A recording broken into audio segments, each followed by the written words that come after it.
साल भर तक घर में कोई भी फंक्शन हो, कोई भी कार्यक्रम हो, हम सोने के गहने नहीं खरीदेंगे, सोना नहीं खरीदेंगे। बहुत सारे लोग हमेशा ये पूछते हैं कि गोल्ड खरीदने से सरकार को क्या दिक्कत है।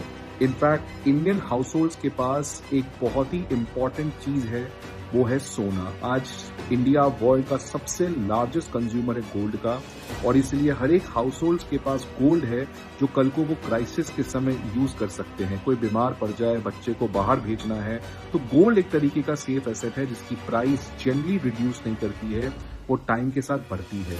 तो फिर सरकार को क्या दिक्कत है? देखो, सरकार को दिक्कत ये नहीं है कि आप सोना खरीदते हो, सरकार को ये दिक्कत है कि इंडिया जो अपने टोटल गोल्ड कंजम्पशन है उसका 90% सोना वो बाहर से इंपोर्ट करती है। तो जो इंडिया में अगर 100 यूनिट गोल्ड हमारा कंजम्पशन है तो उसका 90% से ज्यादा गोल्ड बाहर से आता है, और उस बाहर से गोल्ड को खरीदने के लिए इंडिया को क्या यूज करना पड़ता है? डॉलर। और डॉलर एक प्रीशियस करेंसी है।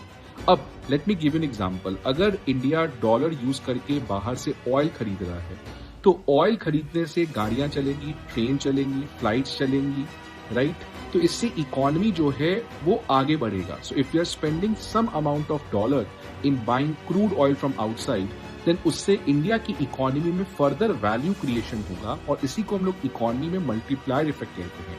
बट गोल्ड के साथ क्या है कि अगर आप गोल्ड बाहर से खरीदते हो तो उसको आप अपने स्टोरेज लॉकर में जाके जमा कर देते हो, कभी कभार एक आध साल में आप उसको एक बार पहनते हो, which means if we use dollar to buy gold, उसके बाद फर्दर इकोनॉमी में उससे कोई प्रोडक्टिविटी एनहांस नहीं होता है, which means gold has zero multiplier effect on the economy. This is why government of India जो है वो जनरली नहीं चाहती है इंडियन हाउस होल्ड्स गोल्ड खरीदें।